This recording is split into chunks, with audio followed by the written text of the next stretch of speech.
Hi everyone, and welcome to an episode of Senior Living Live. We are here on location at the Arbor at Delray in Delray Beach, Florida, and I am so excited. Joining me today is the Arbor Company's Vice President of Memory Care, AJ Cipperly. Thank you so much.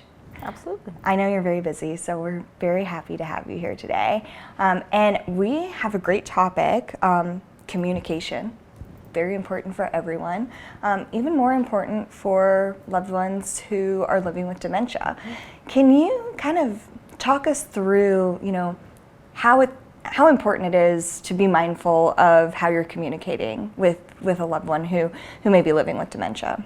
Absolutely. I mean, communication is how we relate to one another. It's how we share information with each other. And with dementia, the parts of my brain that are involved in communication and language are changing.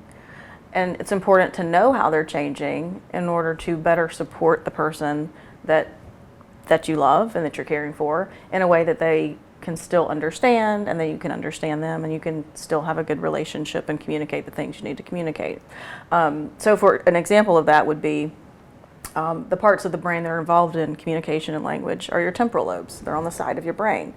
And there's two different sides. With dementia, the left side is always affected first. We don't know why, but the left side of the temporal lobe is always affected first. The left side of your temporal lobe is where all of our formal language skills are housed. So our ability to comprehend, our ability to produce speech, and our vocabulary. So one of the first things that we start to see happening with dementia is word finding issues. I mean, that's part of normal aging too. Like all of us have word finding problems, right? We can't think of a word and, that thing that, you write with it. So I'm able to describe the item enough that you know what I'm talking about. But with dementia, it becomes more vague. And so I'm saying things like, I'm looking for that thing. That thing, can you help me find that thing? And that place we go and, it's down there. Well, so my language is very vague and I'm not really giving you enough information for you to figure out what it is I'm talking about. So one of the tips that we share is one of our habits when somebody says, I'm looking for something. If I tell you I'm looking for something, what are you going to tell me? What are you looking for? Yeah. Well, you've just asked me for the thing I don't have. I don't have the word. If I knew what it was, I would have said the word.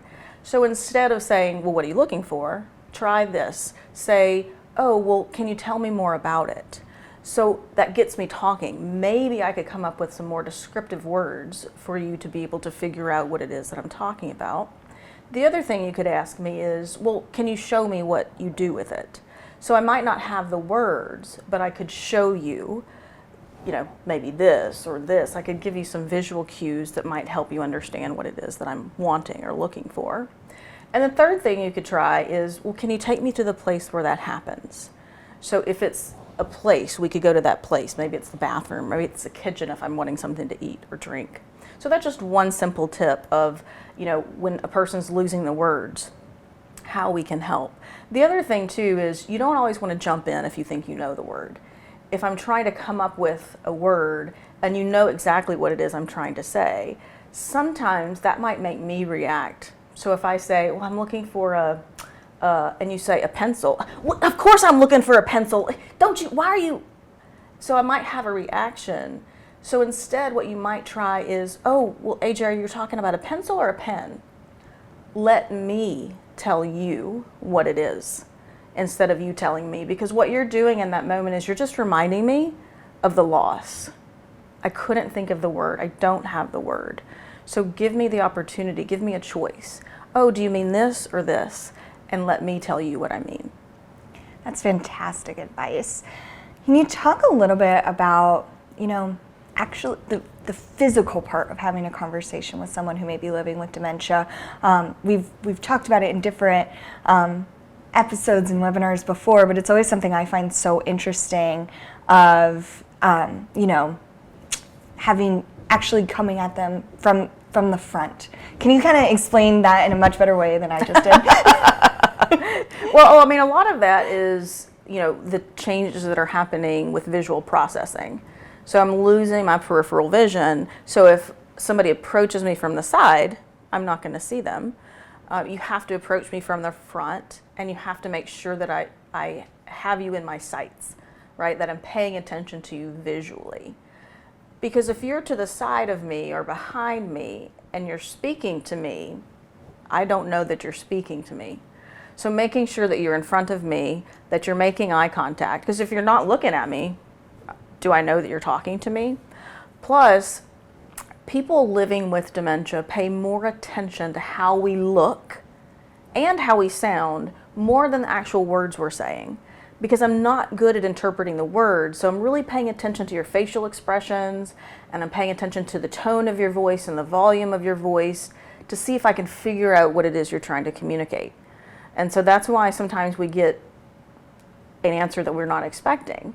So, if the words you're saying don't match your tone or your facial expressions, I'm going to be confused. Or a lot of times what happens is we don't realize that people can still pick up on volume changes, right? And so if you ask me a question, maybe I don't understand. And so I'll say, what? Huh? And so what are you going to do? Well, repeat it. You're going to repeat it, but how are you going to repeat it? You're going to repeat it louder and probably with, greater volume and intensity. So for example, if you're saying, well, AJ, do you want to come have some dinner? What? Huh? AJ, do you want to come have some dinner? So for me, living with dementia, I may not understand the words. I know you got louder, and your face didn't look real friendly in that moment. Like, we can't really be loud with a person and smile at the same time. It just doesn't happen.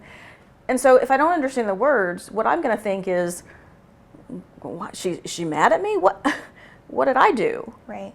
And my answer to you probably will be no.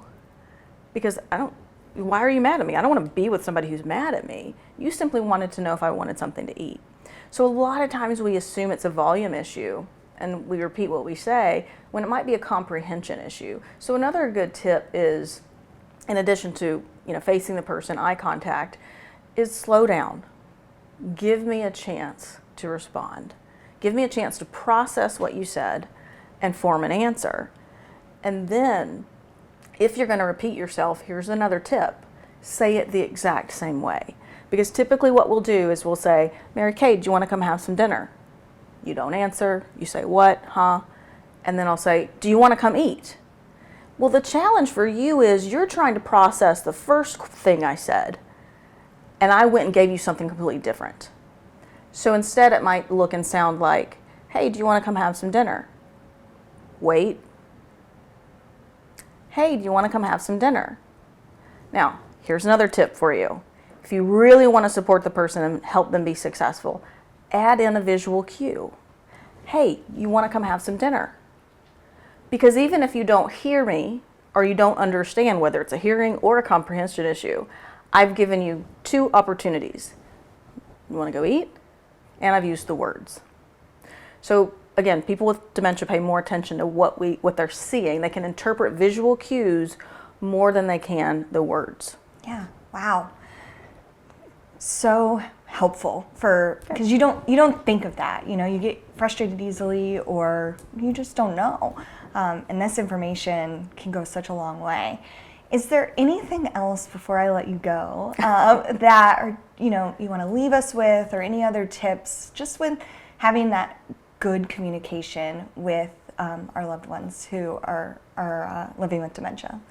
Well, I think one of the important pieces that a lot of people don't understand is the comprehension challenges that a person with dementia is living with. So I mentioned that left temporal lobe is part of comprehension, and I'm losing that ability. So it's estimated that early on in the disease, and so I may not even have an official diagnosis at this point, but early on a person's only getting about 3/4 of what we're saying. And 3/4 of something, that sounds like a lot, but isn't enough. Early in this, people will miss out of 4. How before you got, do you think? What? Early in this, people will miss out of 4. How before you got, do you think? You don't understand? No. Let's try it this way. Early in this disease, people will miss 1 out of 4 words. How long before you got lost, do you think? I just skipped every 4th word. And I thought you were speaking another language. Yeah. And so that's early on. So you can imagine as the disease progresses, a person may only be understanding 2 out of 4, 1 out of 4, and then maybe no words at all.